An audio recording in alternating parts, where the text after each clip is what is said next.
Welcome to the Korea Society. Thank you so much for coming tonight. My name is Jo. I'm Senior Director of Arts and Culture here.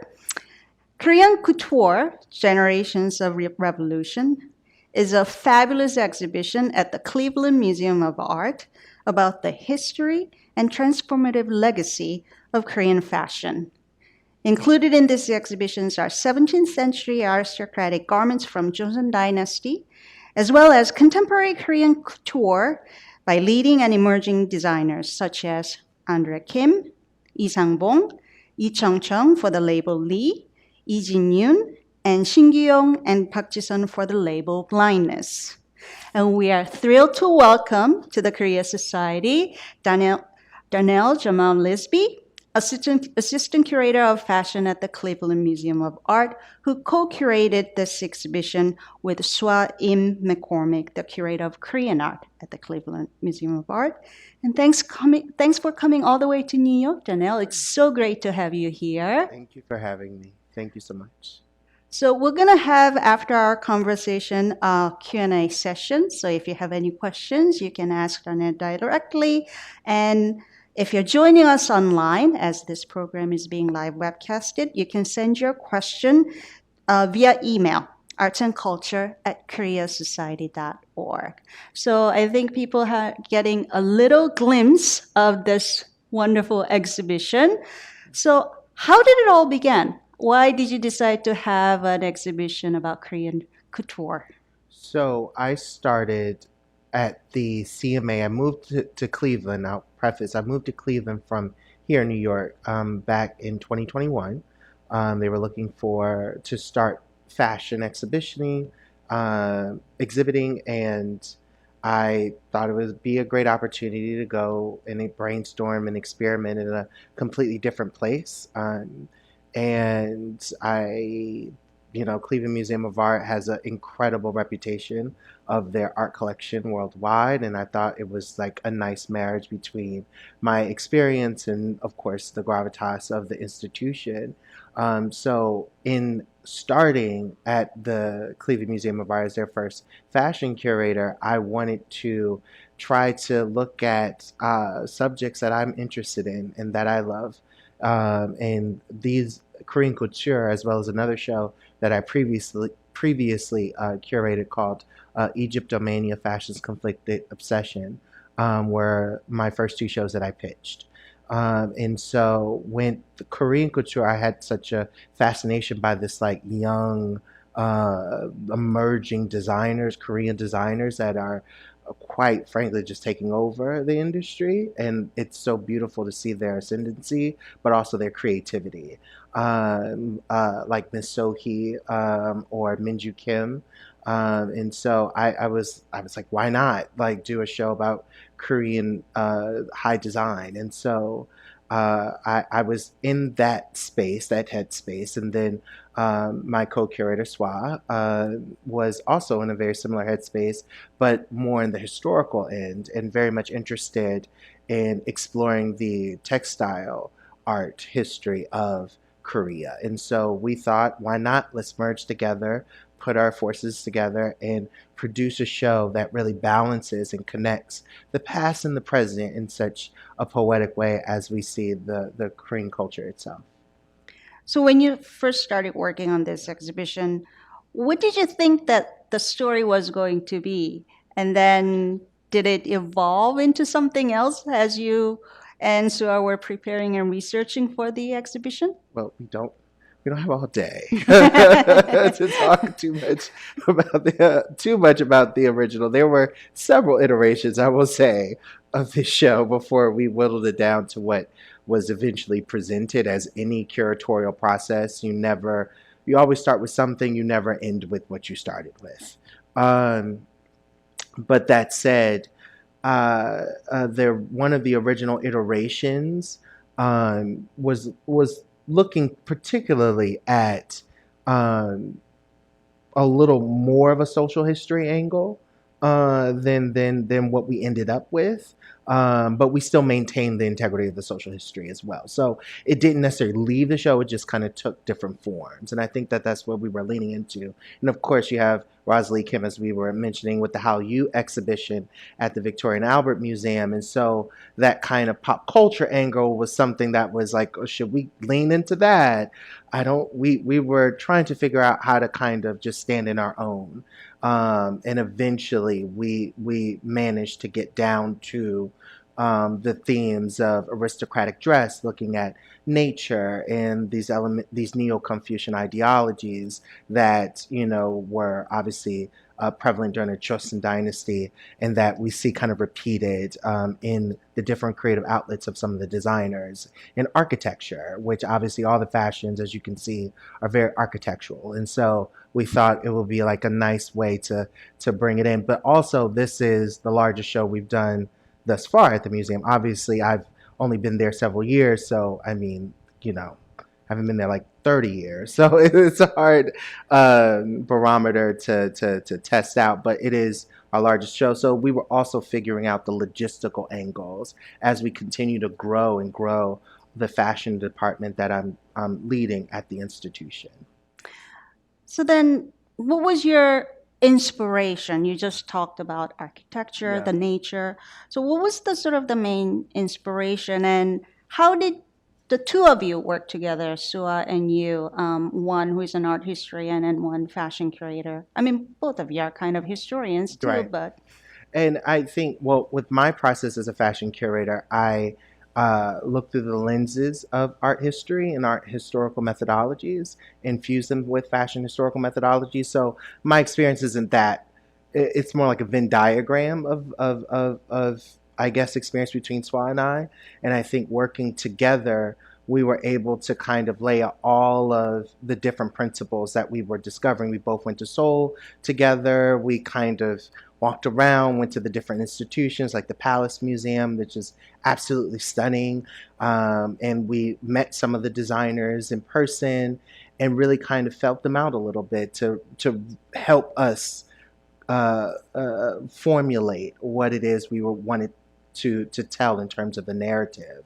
And so one idea that was so prevalent that we were very much married to was the conversation between architecture and nature. And so we saw that prevalently in the historical classical presentation. If you go to a lot of the classical buildings in Korea, that's something that they're so beautiful.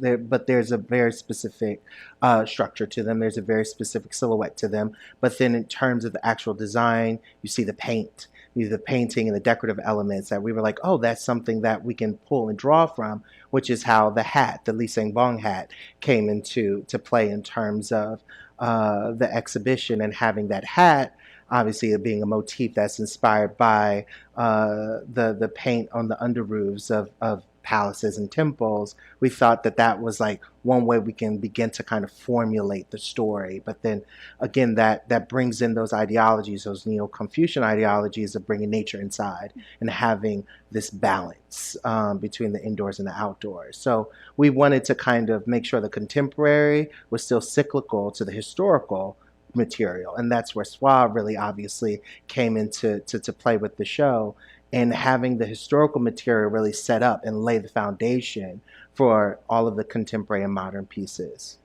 great. Yeah. And I wanted to ask you quickly about the title. The Yes. word couture Yeah. conjures up certain images Yeah. of incredibly expensive, Yeah. elaborate fashion that most of us do not have the access to. Yeah. At least that's the sort of the common Yes. conception regarding couture. So why Korean couture, not Korean fashion, not Korean clothing, Lord. but Korean couture? That was another hard, tough conversation that we were having internally. No fights, thank God. We all had a very civil conversation about it, because you know fashion is a very broad term, right? And if we were having a larger exhibition on fashion in the most expansive way, and not necessarily looking at a very narrow idea of design, then we probably would have went the Korean fashion route. But we were looking at couture and couture practices, this idea of not only being hand sewn, but really the highest forms of production being introduced into the design process. And so certainly when it comes to that word couture, and of course it's, bigger parent haute couture, it has Eurocentric leanings, and most people are thinking about Paris, especially in this kind of the West, quote unquote, Western context. And so, what I like to do with a lot of my shows is use them as case studies. That's what I did with Egyptomania. It was more about a case study about cultural appropriation and what that means. Whereas this particular show, the case study, is really challenging our views of couture and highlighting that it is a global experience, and that it transcends history and time, and it's not relegated to any one community. In terms of the idea, the word itself might have derived out of French language, but the concept is something that goes beyond time, and it comes in so many beautiful forms as presented within the objects we selected for Korean couture. Yeah, and certainly they are fabulous. And I wanted to take a look at some of them more closely. So if we can go to the slideshow, because I wanted to talk about some of the designers who are featured Sure. in this exhibition. So, well, let's just walk through the exhibition Sure. a little bit. Obviously, here's some of the historical garments. So Yeah. if you can tell us a little bit about them. Absolutely. So we actually did we did a rotation. So this is images of the first rotation. We work with the Gyeonggi Province Museum to have these designs that are in the cases loaned to us. They are from the tombs of very specific aristocratic families at the turn of the 16th into the 17th century. And particularly on the left-hand side, the garments are from Mr. Shin Youn, and he was his position was officer of the censors. So he monitored your behavior, as you would know, and I call him, you don't want to go to the principal's office. So he was that individual who monitored your behavior, your etiquette, at court. So obviously he was a very powerful man. He was a general as well. The Province Museum they were working with the Shim family, and they wanted to relocate the body, as happens quite a bit in Korea. And in that archaeological dig, they found the body, and they uncovered Mr. Shim in all of these garments. He was wearing them. He was wearing 30, I believe, and he was buried. Him and his wife were buried with somewhere around, like, I want to say 200 garments, if not more, in their entire burial. And the way the burial works, the body's buried in a wooden coffin and then a lime mortar tomb. And because lime mortar has oxidation properties, the garments were in extremely great condition. But the dye often leaves, because dyes before the 19th century were all natural. And they require photosynthesis and, all the fun scientific things, science, to survive. But that said, on the right-hand side, is a bridal gown worn by Madame Mock. And bridal gowns would have been worn as formal wear as well after the wedding. But on the left, you'll see a colorful version of the bridal gown. It's a reproduction, highlighting what the bridal gown would have actually looked like in real time. So they use such vibrant dyes, natural dyes, to really kind of emanate beauty, visual beauty from the garment. They're all silk damask, so just extreme luxury.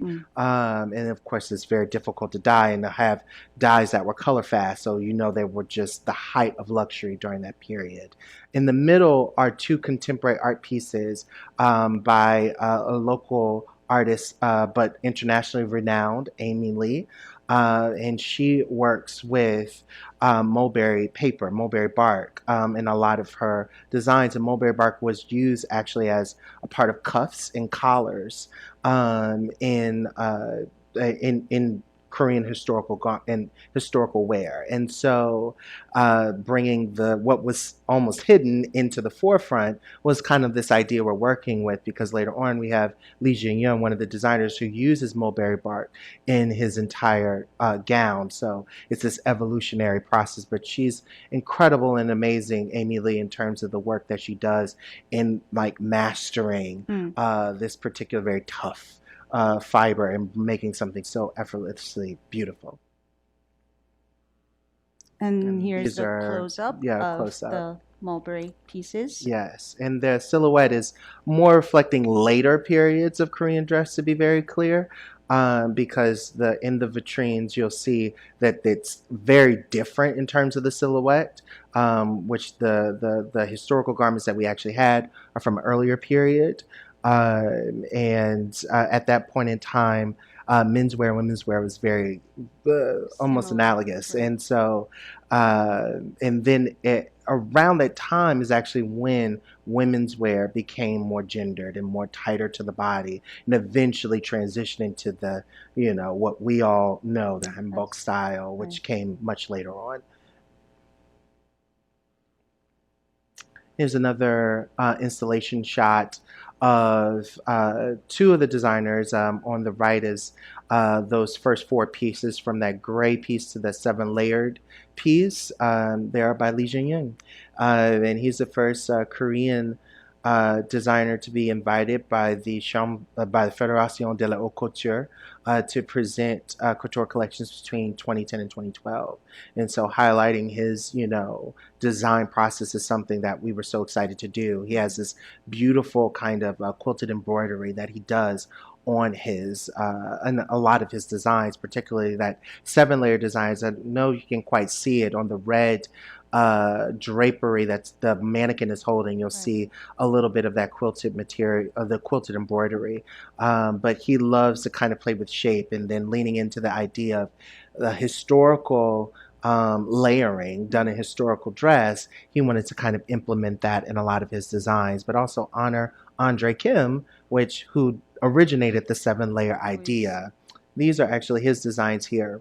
And we were so excited to work with the National Folk Art Museum in Korea, to have André Kim's pieces with us. And particularly the red and the gold, we chose to highlight how André Kim used his design process as a form of education, being that when he was, on his way up, the Korean government was using talent to kind of, highlight, of course, the burgeoning power of Korea post-war. And this particular designs highlight, the transition of the Korean kingdom into the Korean Empire, red being the form of the monarchy and gold eventually being the form of the empire. And so we thought this was a nice way to kind of bring in all of these different elements. And of course, with the beautiful dragon appliques, highlight that aristocratic and that monarchical implications as well. I think for a lot of Koreans, Yeah. I don't think André Kim really needs any explanation. No. That's how Yeah. famous he was. Yeah. But for those of the viewers and non-Koreans Right. who may not really know who he was, he passed away a few years ago, right? 2010-ish. So Yes. if you can just give us a brief, Sure. introduction about Sure. André Kim. André Kim is, I would say, well, it's been written, and I would agree about this assertion, as this kind of four-figure of Hallyu and really the Korean fashion industry as we know it today. And he started his brand in the 60s. And so during that period, he was, working more or less in commercial, and then kind of elevating up to that kind of couture realm, certainly by the 70s into the 80s. And with his prominence, he worked closely with the government to show a lot of his collections internationally, working with embassies in Paris, South Asia, but then also he showed a lot of collections here in the States, particularly in Hawaii. He had a great relationship with the governor and first lady of Hawaii during the 70s. And so he would show his collections there, and he had a massive following. And his designs were very much sparked that imagination and of bringing the tradition in a way that was refreshed and didn't feel, conservative, but allowed people to have fun with it. And bridal wear was, of course, as you see with this beautiful gown, was one of his mainstays. And he certainly was a fixture in fashion during certainly the 80s, 90s period. And then Michael Jackson was one of his final clients. If you're familiar with like when MJ would wear all those like dragon motif designs toward the end of his life, those are all André Kim. And he actually asked André Kim to design for his final farewell tour. Of course, Michael Jackson passed away before that could happen, so it didn't necessarily materialize. But André Kim, I have photos of a fashion show that Naomi Campbell walked in, Brooke Shields, Cindy Crawford, and so like he was a man about town. Right? Yeah. Definitely was. These And are additional designs. The purple one is actually the underlayer, the final layer of a 7-layered piece that he would design. The National Folk Art Museum did have the additional layers, but it wasn't necessarily conservation safe to travel. But we did manage to have, the beautiful underlayer. So a model would unleash one layer after another, highlighting, right. women's agency. So that's something that he felt very connected to and wanted to poetically give to the world. And definitely really related to the history of Korean garments. Absolutely. And then I believe here we have These are Lee Sang Bong, and then the teddy bear is Chung Chung's. So having that father-son duo was something that I was happy to do, because it's something you don't really get to see often, is father-son designing together, but also kind of building a legacy at the same time. It's very refreshing.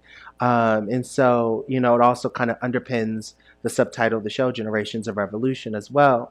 But they all of the designers very much look to André Kim and very much cut a piece away from what he did and kind of make it into their own and built their own kind of path and journey. And Lee Sang Bong started his brand in '85. And obviously has built a massive following. And for him, looking at different experimental materials and having fun with shapes and playing with different eras, like the bell shape, late 50s, 60s silhouettes is something he enjoys. But then his symbols that are very much akin to his design are the butterflies. And so butterflies symbolizing a sense of personal freedom. Is something that he wanted to kind of imply. But then we have like the tiger print dress, the tiger abstracted print dress, fringe dress here, from a recent collection. Big cats was the theme, but then we know tigers as this auspicious animal in Korean art, and so we thought it'd be great to have that nature in a way that's a little, whimsical. And of course, Chung Chung, the bear coat. I love the bear coat. Our audiences love the bear coat. Sometimes a little too much. We have to be like, step back. You're not allowed to touch. Yes. You can look. It's a fabulous coat. I know. It's a very heavy coat as well. I can imagine. How many teddy bears on I don't know. Like, it's so many. I want to say it has to. No. He didn't tell me the number. I don't want to put out there the number, but it's a lot. It is very heavy. I actually broke a couple hanger. dozen probably. Yes. Yep. it is just massive. And then the idea of the traditional men's jacket with a skirt, is highlighting that gender fluidity that we're seeing so prevalently, not only in fashion, but even more specifically in Korean design. So we wanted to highlight it as well. And this, kind of Edwardian frilled, inspired ensemble by Blindness that we also had borrowed from the Costume Institute is very much in line with the idea of gender fluidity in fashion. Another Sang Bong design from 08, 09, and this is in the architecture section of the show. It looks like petals, rose petals, but we also like the layering of roofs as well. And so we have it, as you can see in the corner, right next to the hat that I mentioned earlier, and this beautiful motif that you can see slightly in the design to the right of this kind of the beautiful paintings and of the floor imagery that you would see on the under roofs of classical buildings. And he uses this repeatedly throughout his entire career. The hat is from 2024, and the ensemble next to it is from 2013. So he is constantly, repeatedly using this particular motif. And then this is also Chung's design from the same collection as a teddy bear coat. And this idea of this tweed, very much reminiscent of, Schiaparelli and Chanel in the 1930s, in 1920s into 1930s, and really kind of bringing a more classic vibe. And this idea of couture often being placated to something that's ostentatious, and sometimes it is, sometimes it's not. Sometimes luxury is very quiet, and so we wanted to kind of bring this here to visually thwart the visitor, because I get a lot of questions in this show about this. They're like, why'd you pick this one? It's like, great question, glad you asked, because it's supposed to kind of bring the energy to a more kind of sensible level about what couture really is. And these two designs are by Jean Youn. They are beautiful mulberry bark pieces with his signature quilted embroidery. And they are, the landscapes are actually inspired by actual real life landscapes in Korea that he had embroidered with on both the dresses. And that mulberry bark originally, obviously, as I mentioned, historically hidden as collars and cuffs, now being used as a full foundation for a garment, is something that's just so incredible, and it really highlights the level of design work Korean designers are really bringing to the table. It's absolutely gorgeous. And here's another view. Yeah, it's beautiful. So fashion is supposed to be about individual styles, right? And I think we get the sense of how actually different all these designers are. But if there's, maybe this is your intention for the exhibition, but if there's one thing sort of in common with the designers featured in this exhibition is that they seem to be paying homage, so to speak, to Korean history, while simultaneously sort of pushing the boundaries of fashion, as many fashion designers do. Is this something you think we find in many Western designers, this idea of using the historical traditional motifs while trying to push the boundaries of fashion?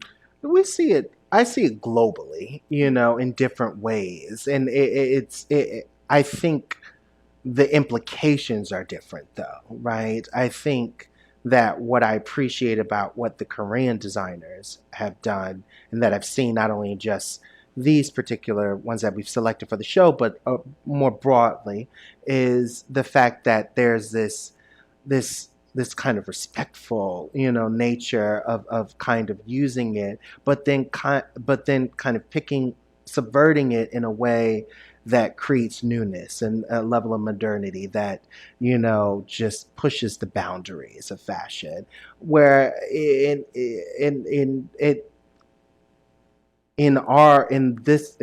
European and American sense, what I've seen in terms of using history in fashion, that certainly happens, but it's in the different way that it doesn't, it almost feels like theater, right? It's less about understanding history and more about creating something that has nothing to do with history. Whereas I feel like with these particular designers, they're pointed history as a way for audiences to get to know them a little bit, but then also in a way that I think they're posing new ideas that can be taken from history and really truly revolutionize fashion.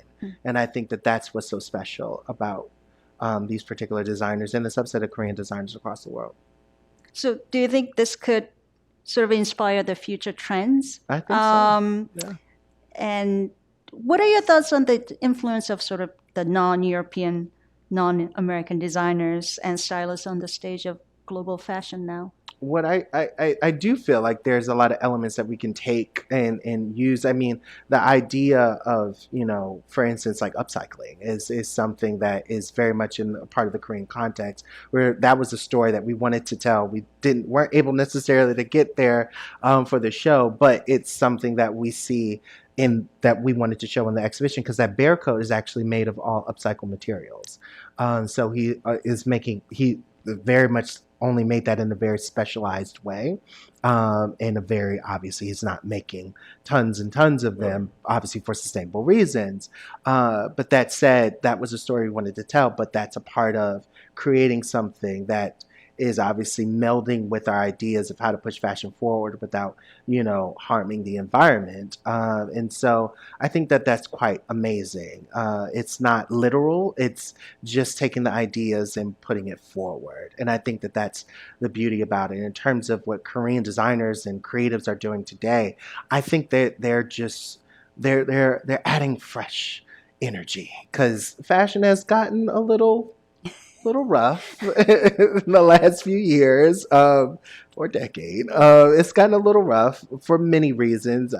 We don't have all day to talk about that, but I think seeing the rise of so many different Korean talents, but also not only Korean talents, but talents across the world outside of the U.S. and outside of Europe, has just been incredible. Like South Africa is another market that I've seen incredible designers really kind of emerged and just really kind of impact the industry in such fun, interesting ways. Indian designers and South Asian designers as well, Rahul Mishra and Gaurav Gupta, like they're very much impacting the landscape of fashion, because I feel like there's no limitations. I feel like in terms of what's going on in Paris and Milan and London, here in New York, there was a time where I feel like creatives felt freer, and there are rules in the industry, whereas in other places they're like, I don't live by those rules. I'm going to do what I want. And I think that that's what's attracting a lot of people to such great talent around the world.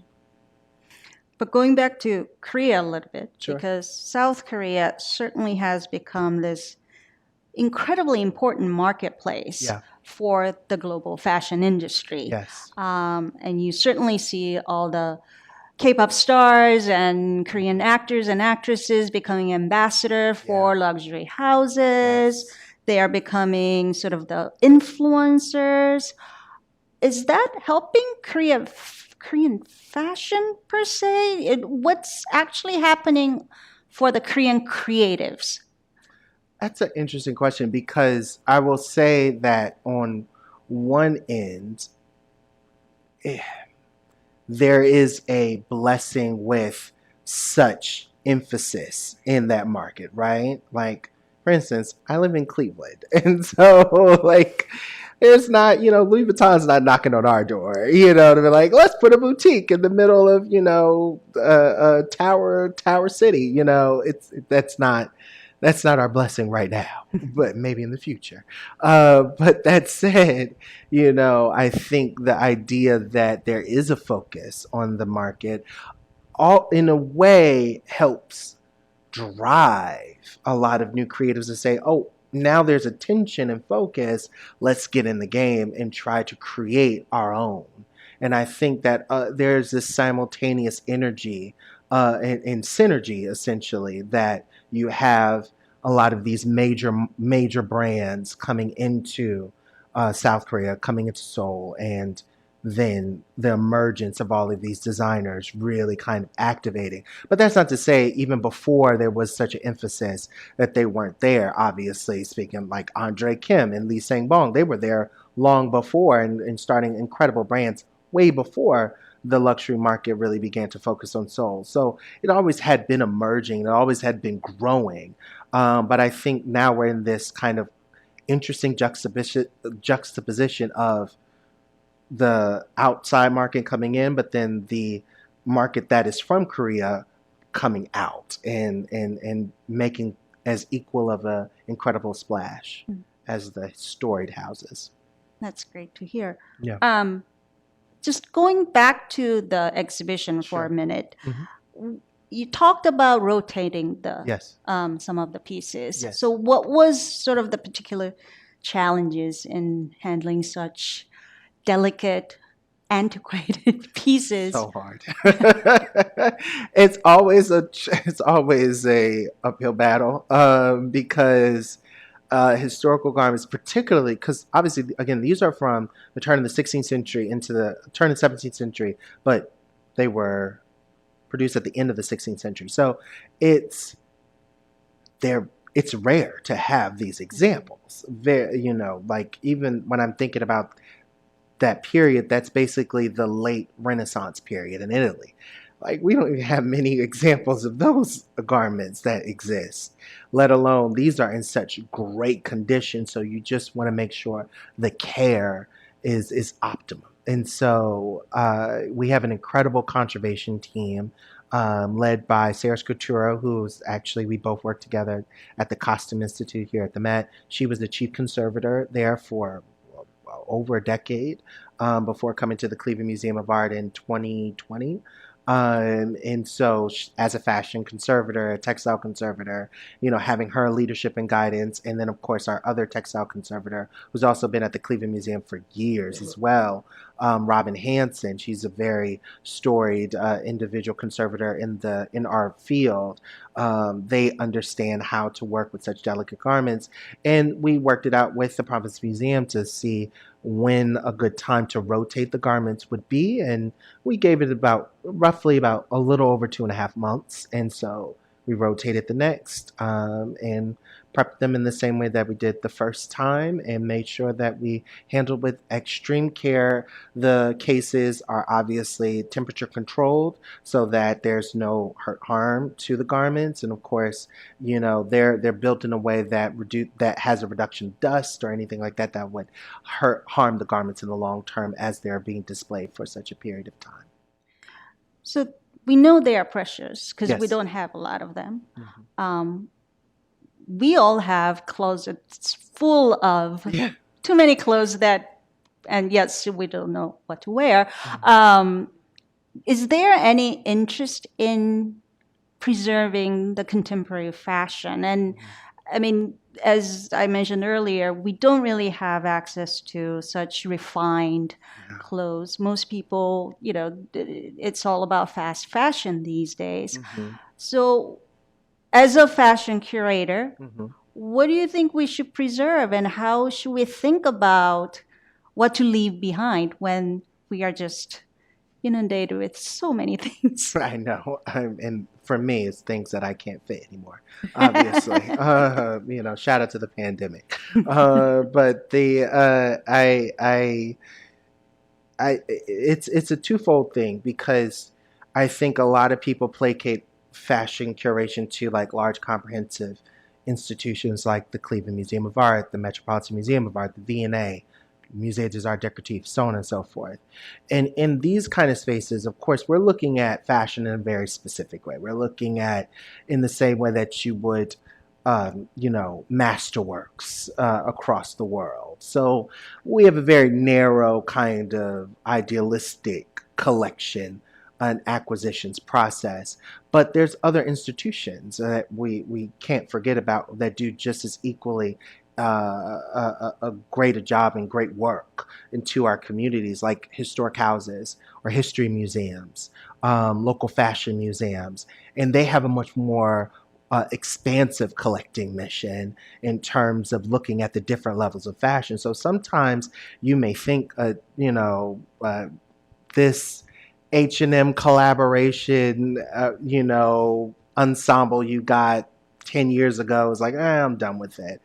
But who knows? Like your local history museum might actually want that because it tells a story about a particular time in your life in that community, right? There's like the National Museum of African American History and Culture that had a completely wide open like submission of objects. Like no matter what it was, you can submit it. It could be clothes, it could be a hat, it could be anything. It could be any way to tell your story. So I think that we can't forget about those institutions. And so, sure, if you have a beautiful, haute couture, André Kim, please see me. But,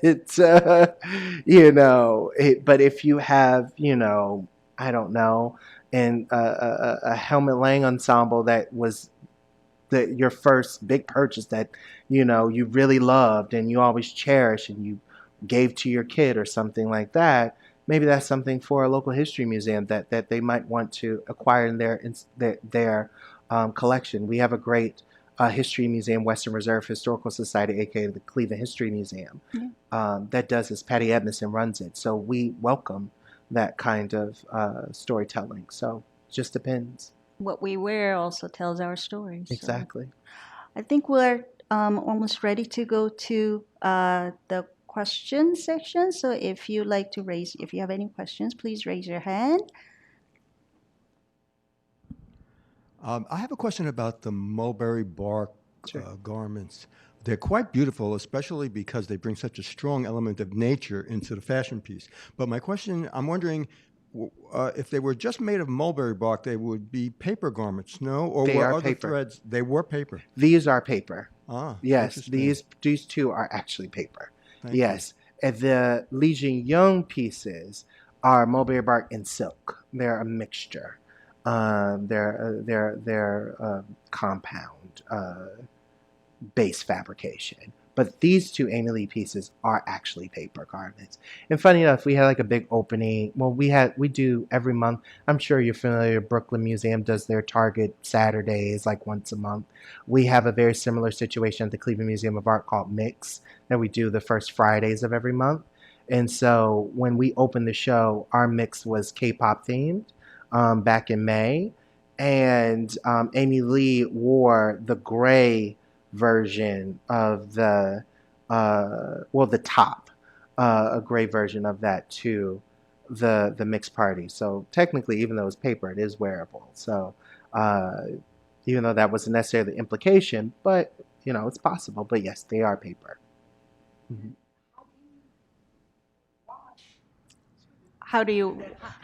Can you wash How it? do you wash? Wash. Oh, these two, the paper. Well, again, she's not wearing it every day. I think she was just wearing it for the special occasion. But these are art pieces. These two are art pieces. They wouldn't necessarily be worn. They can be, but they wouldn't necessarily be worn.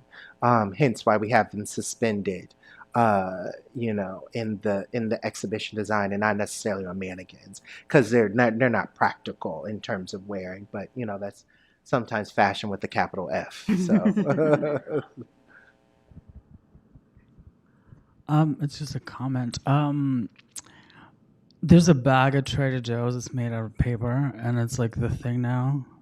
About a year later, I even saw it in like Bushwick Bed-Stuy. It's literally made out of paper. You can wash it, and it's sewn together. Everyone thinks it's leather, but it's actually made out of paper, and it's only 20 bucks. Still works. Shout out to Trader Joe's. Good night. Thank you so much for coming to talk to us. Jay kind of stole my question a bit, but I think I can elaborate on it. So in the process of getting the garments Sure. or getting anything for display in an exhibition of this scale, what kind of goes behind the process with getting in contact, contracting that borrowing of the garments or whatever? Yeah. How long do you get to keep it? Then when you're sending it back, what are the implications of that? How long from the conceptualization of the project to Right. the execution and like the full play out of it? So I pitched this show, oof, feels like 20 years ago, but it was only 20, top of 2022. But I was in the middle doing Egyptomania. So, there's only one of me. And so we, at the end of 2022 is when we began really the diving into the process, what we wanted to do, what are some of the designers we wanted. We basically had a big mood board of which designers we were looking for, seeking, reaching out, and we whittled it down to these these these individuals. And we reached out through different contacts. Jay helped us early on, and we were able to meet them and talk through who they are in a more intimate way, which is an opportunity you don't really get with a lot of design houses because the creative directors are often, there's layers and layers and layers and layers of people. And then sometimes they'll be like, oh, here's the book that someone published, so read that. But it was great to really just have face-to-face time and really get to know them so that we were able to kind of craft the story. And as we crafted the story, we then selected. I managed mostly the contemporary modern fashions. Sooa handled the historical side, and so after kind of laying out what the themes were and putting everything out, then we requested the loans based on how long the show is, and that's with any exhibition. You have other shows happening, so you figure out what's a good time, how long a show will be, and you propose it to all the designers, and if they're okay with it, great. And then, we did switch out the historical pieces, so hence we asked for more of those. And we have our own textile storage, so the objects are able to be on rest for the ones that weren't on view in a safe environment, which helped us secure the loan. Yeah, and in terms of after the selection and determining it, I have to select the mannequins, which is often it's a bit of a process for every fashion curator. And from there, we have a dresser, Smith. She dresses a lot of the Costume Institute shows, and she dressed recently the Big Dior show at Brooklyn. And so she dresses all my exhibitions, and she came with her assistant, and they dressed everything, and that's pretty much it. Yeah, of course. Hi. Oh, oh my god. Hi. So Hello. thank you for the talk. I came a little late, so I may have like missed your explanation of like what couture is. I think I walked in like halfway through that. But kind of like to the last thing you were talking about, there was like a Mugler and H&M collab, I think, or something, and then there's an H&M dress in Sleeping Beauties at the Met, and all of these like little things that were just kind of like, wow, like these like high fashion houses or whatnot, and like fast fashion is like kind of trying to blur that line with like Gen Z being poor but still wanting like high fashion and all of that stuff. But all this to say, how does like access change what couture means? Like when so many people can now like get into that kind of world and appreciate it as like an art form and things like that. Does it influence like what's being produced or like what we want to emphasize? Because like the difference in this exhibit is like modern fashion and like taking from those historical roots, but then you look at historical pieces and it's like those were like representations of your status in society and like those kinds of things. So yeah, if that made sense. No, it does. I mean, fashion in terms of its relationship to a community, whether regional or global, always evolves and changes and has different connotations. It's symbolic to different people in different ways. And so I think that in terms of the process of couture or even haute couture as the highest form of, as everybody's accepted as the highest form of fashion, haute couture, and couture being a close second, I guess, from a academic place, but that's neither here nor there.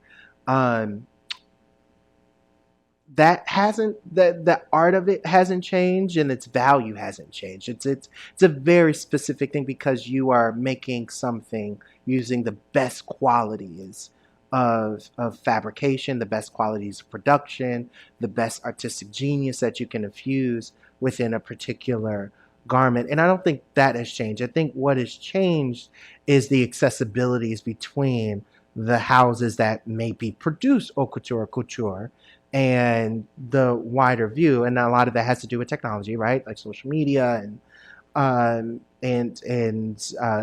the press and how how these brands are trying to create a more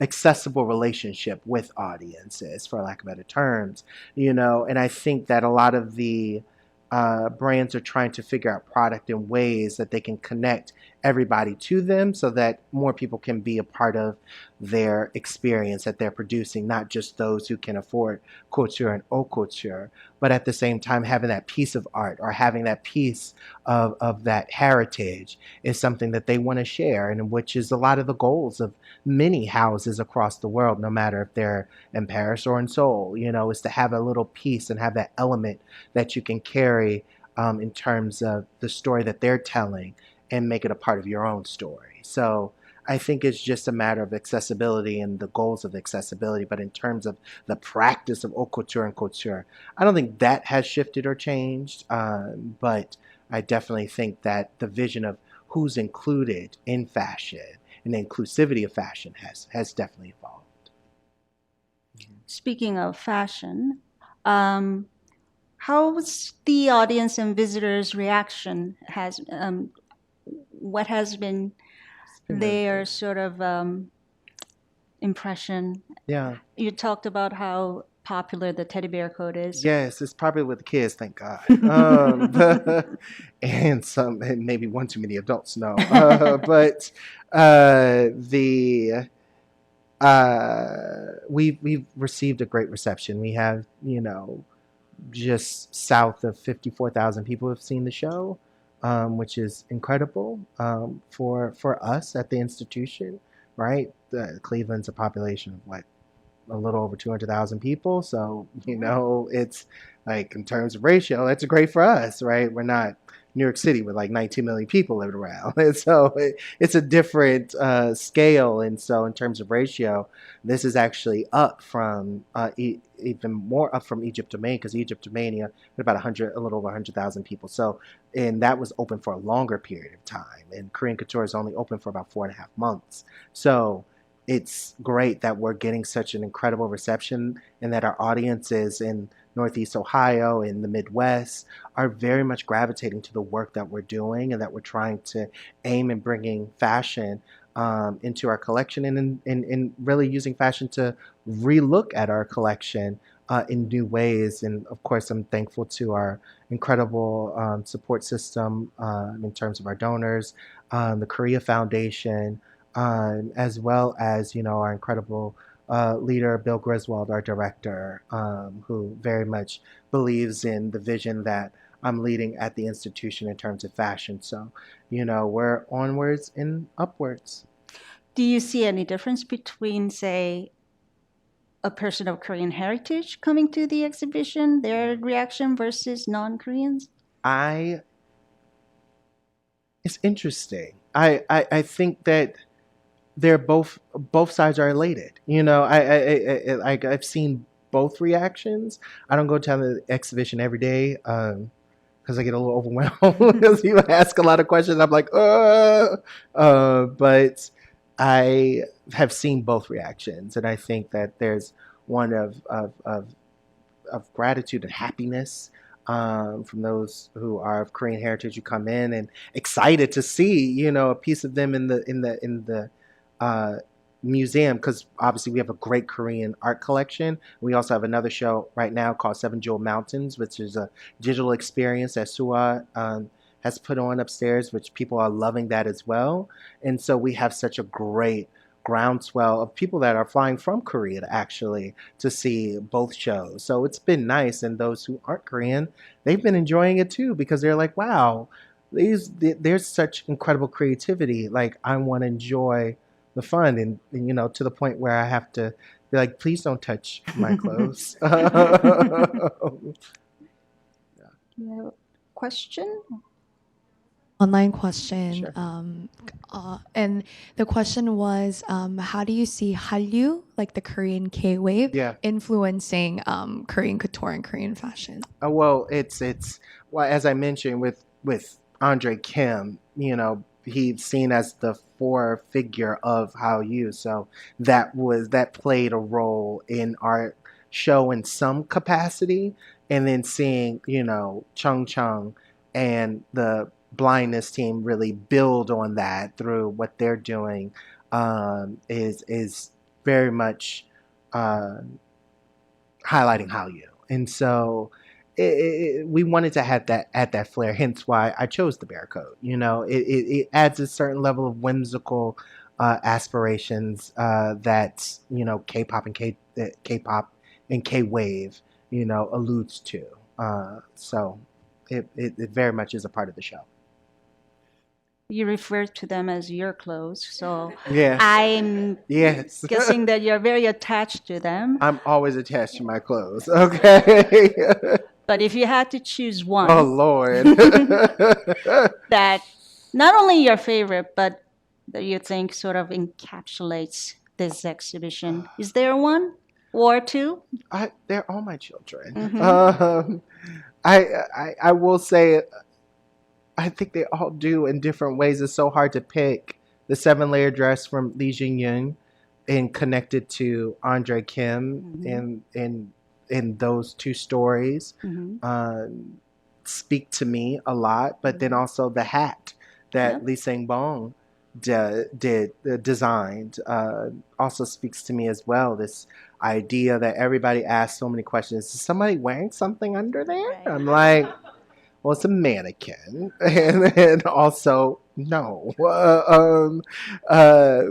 And everybody loves this hat. I love this hat so much as well, because it's just so vibrant, and and of course the traditional silhouette of the hat, it really kind of implies again on that imaginative idea of Korea that's obviously implicated within Hollywood and K-dramas and whatnot.